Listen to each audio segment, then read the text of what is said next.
And thank you everyone for joining in. Today I'm going to talk about upper ocean mixing and specifically wave-driven mixing in the Arctic, and using a coupled framework of NextSim and WaveWoods 3. First of all, let's start with a very basic idea of what kind of processes we're talking about. What are the main components of upper ocean turbulence? And we're talking about the upper 100 meters of the ocean, where we can see there are a lot of processes happening, sometimes at the same time or in different seasonal regimes or spatiotemporal regimes. And we see that most of the times we're talking about wind and waves and buoyancy driving the upper ocean turbulence. We have heat fluxes that they are changing interactions between atmosphere and the ocean. We have the Ekman, we have the Langmuir turbulence. And we see that there's a lot of dynamic interactions in that very upper layer of the ocean. And that leads to changes in the mixed layer depth, which could be that upper 100 meter of the ocean as a definition. And we're interested in this case to see what happens when we are adding sea ice. And sea ice in this case, as we can imagine, it could be a barrier to momentum transfer because it's just frozen ocean water that is masking some of the interactions in the upper layers. It is an insulator, and of course it modifies certification because we have brine rejection depending on the time of the year and the evolution of sea ice through the year. And it could also facilitate localized mixing. And if we think about it, though, here in my schematic, I just have a block of ice that is added in a not so neat way on top. But sea ice is a very dynamic component and is not to be considered as a block that just kind of goes on top and blocks the winds or the waves, and that's all. It's a very dynamic interface that on top of that is actually changing through the years. And based on the satellite observations that we have over the Arctic in the last 4 decades now, we see a general reduction in sea ice extent and sea ice thickness, and a lot of changes in sea ice concentration. And here I have the example of the time series that we have from passive microwave data. So both of them are passive microwave satellite observations that they are showing that we have a decline overall in the maximum of sea ice extent, but the major changes that we see in sea ice extent are actually in September, because what we have is the melt season is starting earlier because of the surface warming, and it's actually longer. So we're losing more and more sea ice extent in the summer, and then the September time always find us with a lesser and lesser sea ice extent. And on the right-hand side, I have also the passive microwave data with the definition of the marginalized zone, which in this case, as you can see here, I define as a marginalized zone any sea ice concentration larger than 15% and up to 80%. And here we see also a trend of like variable sea ice concentrations in the marginalized zone. Let me just change my pointer options. And then here we see that there are different gradients associated with higher concentrations, but overall we have a larger area that is defined as the marginalized zone, and it's a quite dynamic zone. And this is when we're talking about satellite observations. But when we're looking at the Earth system models, and here I have the CMIP5 ensemble from Rosenblum and Eisman, and they showed really a profound result that we are actually, most of these samples cannot really depict the observation trends that we see in the Arctic and Antarctic. We see that the projections are actually missing what the observations are showing. And one of the reasons that we have this source of errors is actually that we, despite being able to understand the general progression of sea ice through the year and the seasonal evolution, we're missing the interplay between the upper ocean mixing and sea ice. So what's happening in the upper ocean, how much is mixed, and then how this is related with sea ice concentration, with sea ice thickness, is something that is not really represented in the large scale models. And of course, how can we actually do that? And one of the mechanisms that can be used to understand better the interplay between winds and waves is Langmuir turbulence. And here I'm decoding a little bit the cool image that I had in the very beginning of my presentation, which is actually Langmuir turbulence evidence in a lead in the Arctic Ocean during an expedition a couple of years ago. From this person was able to actually capture the fact that we're actively seeing turbulence happening in that image.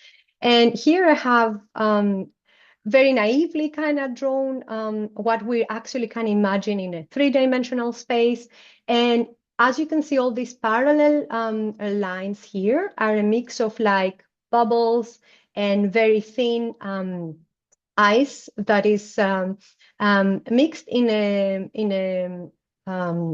the way that we see over here. So we have counter-rotating vortices actually that they're bringing up water, and we have the convergence zones where we see these windrows actually formulating, and this is where the two water masses are colliding, and whatever is light enough stays at the surface, or we have the creation of bubbles.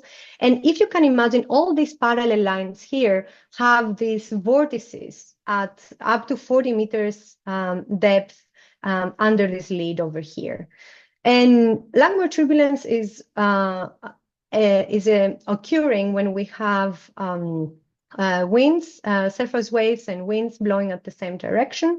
And this is something that we wanted to understand more, how we can include this in large models, and understand if by understanding Langmuir turbulence, we can have a better understanding of shear-driven mixing versus wave-driven mixing.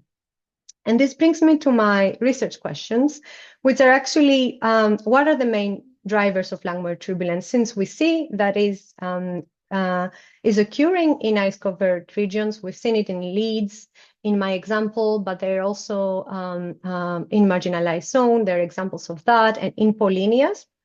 So what are the drivers for this, for Langmuir turbulence to occur in these regions, apart from the alignment of wind and waves? And then where these locations are occurring, and where is Langmuir turbulence important for upper ocean mixing? Is this more something that happens in the center of the Arctic? Is this more in the marginalized zone? And then one of the things that is useful when it comes to the modeling perspective is actually having effective mixing parameterizations that could be used for large-scale couple models, and be able to use Langmuir turbulence to understand, for example, how the mixed layer depth is changing because of the presence of Langmuir turbulence. We have, for example, deepening of mixed layer depth. And for that, we're using a couple model framework. So as I mentioned, we have a NextSim, which is a sea ice model coupled with WaveWoods 3. And we have a set of parameters that I'm presenting over here that I'm using for my calculations. And the coupled framework that we're using is a 25 by 25 kilometers resolution. It has a Lagrangian moving mass, which means that it's following the movement and the evolution of sea ice. And we have the runs that I'm analyzing here are from 2018 to 2022. Over 3-hour intervals. So we have coupled measurements every 3 hours. And here we see that we're calculating from these models, we're simulating sea ice concentration, sea ice thickness, wind speed, also the surface stress. And then also important components for calculating Langmuir turbulence is the Stokes drift, and understanding the wave conditions is the significant wave height, and the wave peak frequency. And when it comes to parameterizations, based on the parameters that we have from these two coupled models, we have the calculations of different parameters. And the most common way to measure Langmuir turbulence is calculating the Langmuir number. And it actually is a ratio, as you can see over here, of surface friction velocity over the Stokes drift velocity, is the square root of that. And it's actually giving us an idea of how, what is the ratio between shear-driven mixing versus wave-driven mixing. And here we see that, for example, when we're talking about wave-driven mixing, we will get very small values of Langmuir number. And since we want to emphasize on wave-driven mixing, we just created the wave-to-shear ratio, which is nothing different than flipping and squaring the Langmuir number, just to see if this configuration will help us emphasize more wave-driven mixing and where it is important. And then another additional parameter that is also we wanted to examine, but also accounts for misaligned winds and waves, is the projected Langmuir number, which is again a ratio of wind stress and the surface Stokes drift, but then projected in the Langmuir cell direction. And this is an equation coming from Van Rockel, which have done an extensive analysis with different models for these calculations. And here we, using the wind and wave measurements that we have to calculate the misalignment, and then be able to see where the winds and waves are aligned, we're expecting that Langmuir turbulence will be more important versus shear-driven or wave-driven mixing. And again, based on the same paper, they provided also a very interesting, a very important way of calculating the vertical kinetic energy just by using these Langmuir parameterizations that I introduced just a second ago. So with LAX here, we have either the normal Langmuir number or the projected Langmuir number. These are empirical coefficients that I am, in my case, sourcing from the Van Rockel paper based on their simulations, and we're able to understand the average vertical kinetic energy for specific location and time. And that's what I'm using for my calculations.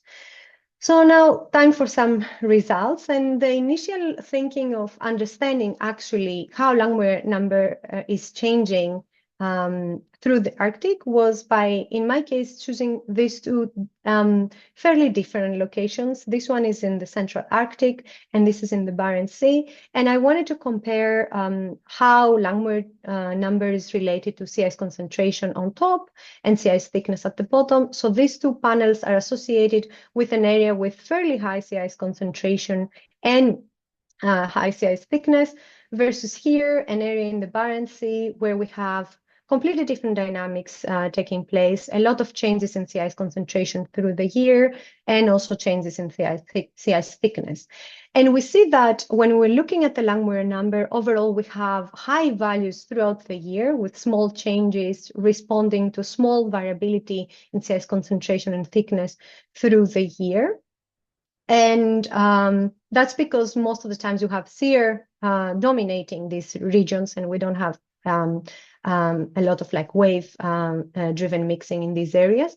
But when we're looking at the Barents Sea, we see how the Langmuir number is actually following the variability and the seasonality we see in that region. So of course, when we have very low sea ice concentration, this is where we almost have open ocean conditions, where so Langmuir number will be very, very small, indicating that, hey, this is wave-driven mixing taking place there. And based on that, we wanted to understand a little bit more the different correlations with other parameters, as the significant wave height or the peak frequency. But also here I'm including different Langmuir parameterizations. So this is the normal Langmuir number, this is the wave to shear ratio, and this is the projected one. And overall, we see that there is a difference in the correlations that we see in the Central Arctic versus the Barents Sea, where a shift from stronger relationships in the dynamic marginalized zone versus in the central Arctic, where we don't see a lot of relationships, and most of them are also negatively related. But overall, we see that sea ice concentration seems to be an important drive of the variability that we're seeing in the Langmuir number with all the different parameterizations, either positively correlated or negatively correlated. And of course, this is a hint from the overview of what we can say in general about the mixing regimes in the Arctic. And this is an overview map of the wave-to-sea ratio, where we, based on the values of the wave-to-sea ratio, we created thresholds that you can see down here, that are actually dividing the different locations of the Arctic into either shear dominant mixing, mixed forcing, and wave dominant mixing. So as you can imagine, the wave and shear is very clear in the open ocean. We most of the times have wave dominant mixing, where sea ice concentration is predominantly high. We have shear dominant mixing, with some interesting exceptions that probably occurring throughout the seasonal variability of the sea ice concentration. And here with black, we see the 80% sea ice concentration contour. And all the purple areas here are the areas where we have variability throughout the year, where mixed forcing is occurring and where Langmuir turbulence could be important. And of course, when we have a more specific look over Arctic wide versus the marginalized zone, we see that even with the seasonal variability, the marginalized zone is where things are happening. So this is where we have a lot of our points actually jumping to different regimes, changes in the season, where of course, in the winter, we have higher sea ice concentration, and then smaller regions overall are influenced by these changes from wave and shear-driven mixing, or like mixed mixing in these regions. And we see how massive this region becomes in the autumn, because this is where we have the most changes in sea ice concentration, in sea ice dynamics overall. And here is a focused view of the vertical kinetic energy based on the information and the equation that I shared for the marginalized zone. So what I did here, I only considered the marginalized zone points because they are ones that we see the biggest difference between mixing regimes driven by the changes in sea ice concentration. And here my intention was to see, first of all, if there is a change that we can understand from just by getting the simple Langmuir number versus the Langmuir number projected and corrected for misaligned winds and waves. And we see that when we're looking at these two different parameters during the same month, we see that the differences are not that pronounced. So we see that both of them showing a higher vertical kinetic energy in the marginalized zone, with a sense that this is the time that we have wind forcing that could be important, that creates this potential zone of higher vertical kinetic energy.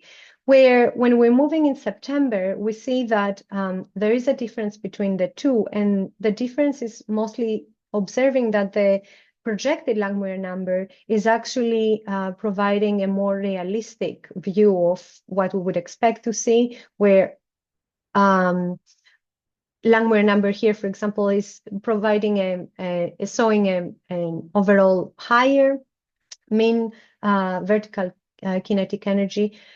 But the interesting part in both of them is that they're actually depicting an area of high vertical kinetic energy in the Barents Sea. And this is where we wanted to focus and see a little bit more how it's changing through the years.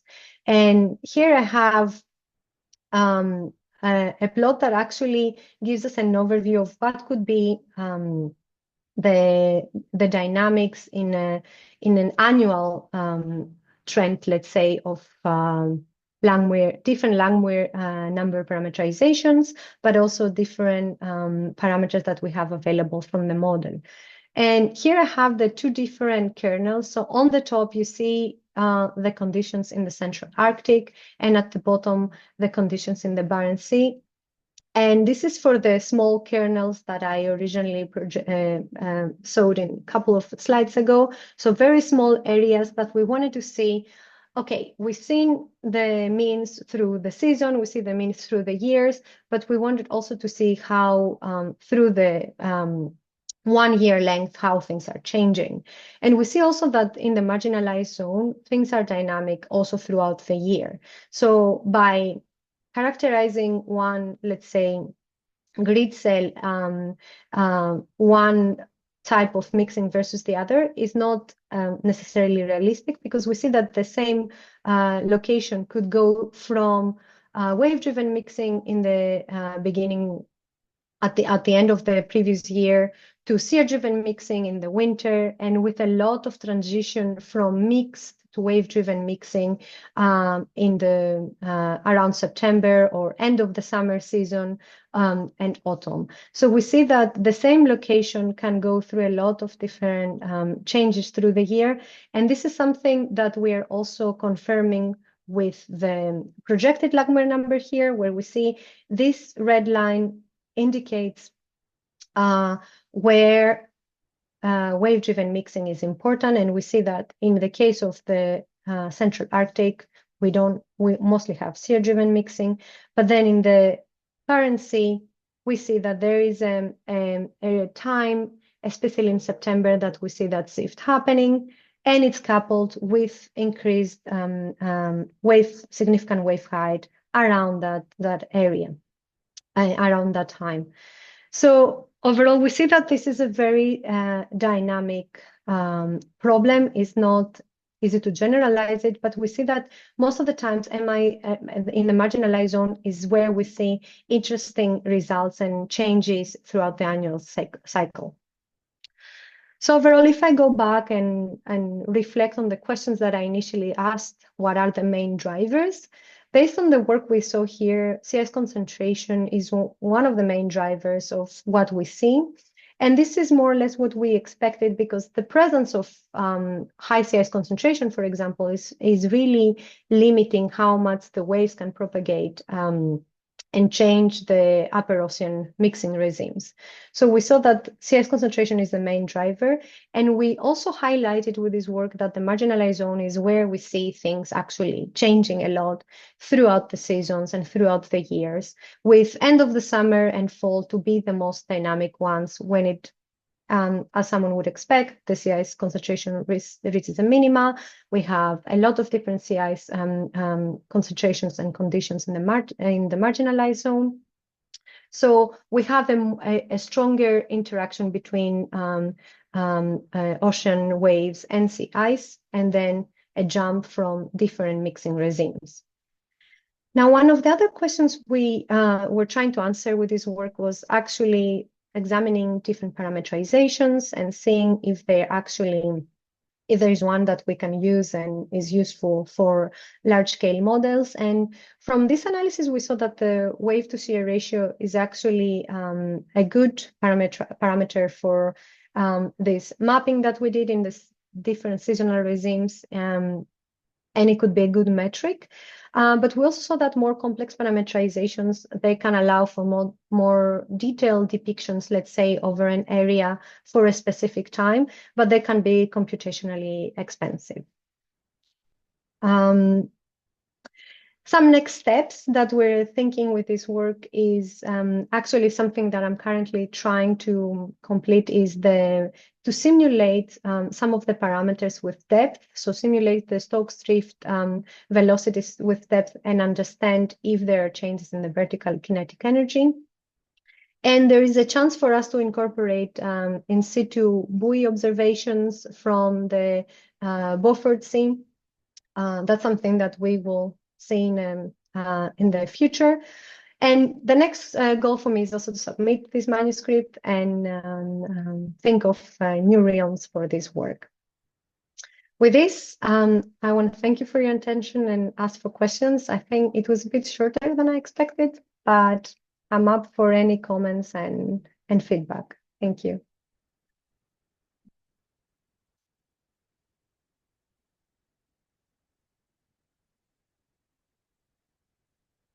So it looks like it's Katya and me on video. Does anybody have any questions from the audience?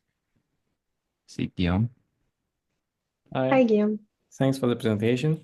Well, I understood everything, so I think so that was clear, and that for that reason I don't really have questions. One thing I wanted to mention is if you have the buoy in the Beaufort Sea, I do have actually something. I think I've shown Chris quickly, but I've done it recently. I have quite a lot of buoys in the Barents Sea with a script to evaluate.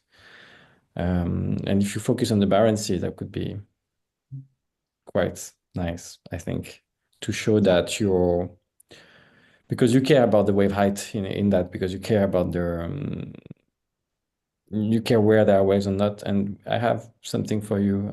So maybe we should have a meeting at some point or something I can show you. That could be something relatively quick if you are interested in a wave evaluation. No, that's something I had in mind also reaching out to you and discuss about this topic because I think there's something a work you've done in the past and I think it would be useful for us to catch up and see how you can help me through the process. Thanks.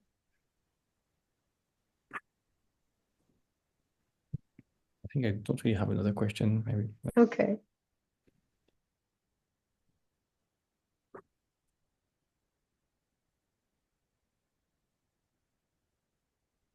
Anybody else?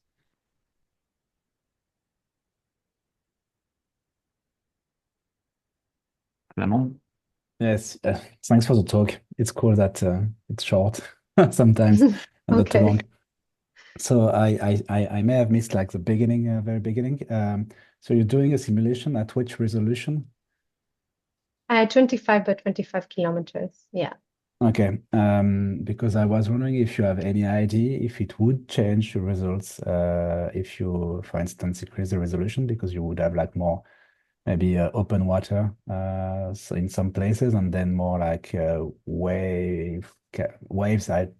I'm not sure, but like kind of a wave impact because you can open leads more efficiently with a higher resolution or something like that. I don't know if you thought about it or if you think it would change your results somehow. Yeah. Yeah, I think if we also think the physics of the things that I'm trying to detect, right, and based on my calculations, there are also this Langmuir, the patterns of like the Langmuir circulation could be several meters long. So under the ice, we can have the vortices just be quite large in the spatial extent, but also quite deep. And I mean, if we think about it, the higher resolution, of course, resolves more detail, and then it could provide a better representation of what is happening in a more of a local scale. And that's, I mean, unfortunately, I do have the simulations that Guillaume produced, and this is what it is.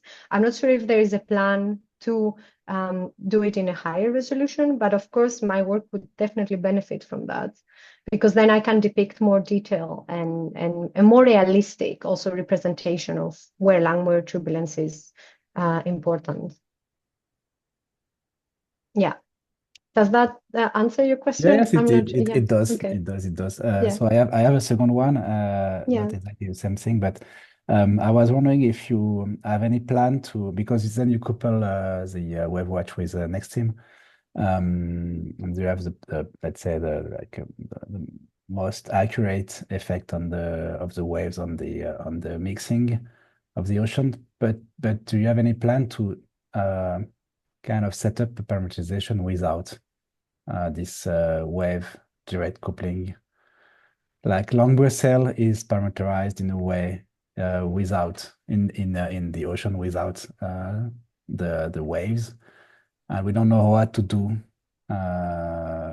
below sea ice basically or in the marginalized zone. So do you have any plan to kind of set up such a Langmuir cell parameterizations, but without coupling it with a wave model. You know what I mean? Maybe I'm not so clear. Yeah. I mean, greater part of the project is to use large eddy simulations and simulate Langmuir under leads and polynyas and the marginalized zone, but there's a completely different approach. Personally, I think the way I see this work going is actually bringing the observations in to see how realistic is the things that we're looking over that location. But of course, the fact that we're talking about buoys, which are point measurements over a larger 25 by 25 kilometer grid, is kind of making things more challenging. But I don't see myself going towards working more with the model. It's mostly in this case working with the simulations that exist there. One interesting thing for me would be to have longer simulations to be able to see if there's a switch or a shift in the regimes, or where, as CS concentration is becoming less and less, how is Langmuir turbulence increasing, and how fast is actually that change happens in the future, let's say. But Okay. that's where I am. Like, that's my mental space for this project. Yeah. Okay. I was just asking that because it's not super common to use a waves model because it's super expensive, and so we don't really want to use it all the time, and so we just have to set up some parameterizations for Langmuir cell, for instance, and so Yeah.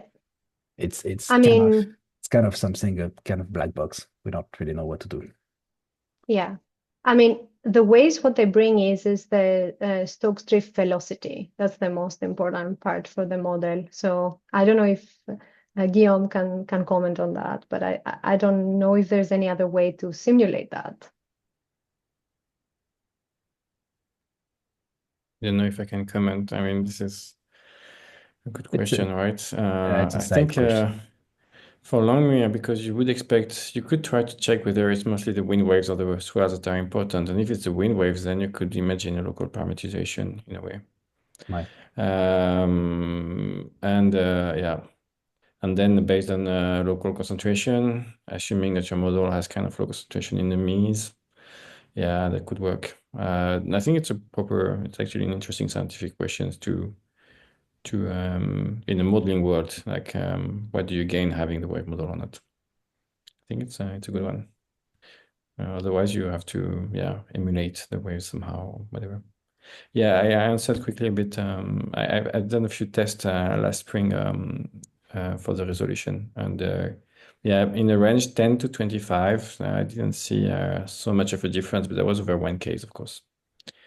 Of course, if you look close to, it's really when you get close to the coastline, the better you resolve the coastline and the opening close to the coast in particular, the more you fit the data. But when you're away, from any coast, I didn't. It was slightly better with a higher resolution, which is good news, but not impressively better. Yeah. Thank you. And just a last question, do you have, because I don't know much about this wave stuff. I'm just wondering if you know approximately how much waves can deepen the mix layer in your MIZ?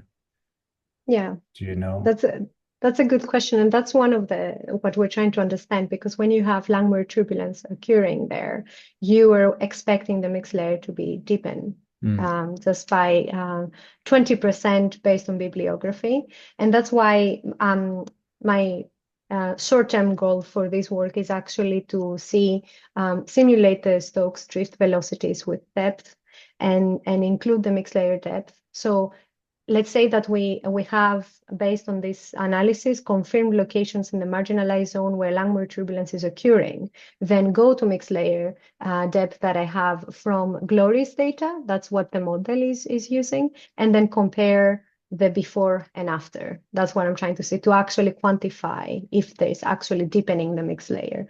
But we're expecting up to 20% change based on bibliography. I see. Does that, Okay. yeah. Yeah. Cool.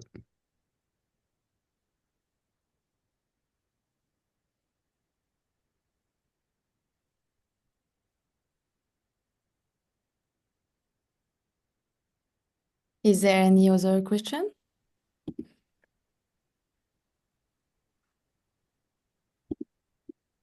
Okay, so I think we can stop here. Thanks a lot, Katja, for this great presentation, and thanks to everyone. I'll share the details of the next webinar on our usual channel, so stay tuned. Thank you, Katja. Thanks. Thank you. Bye-bye. Bye.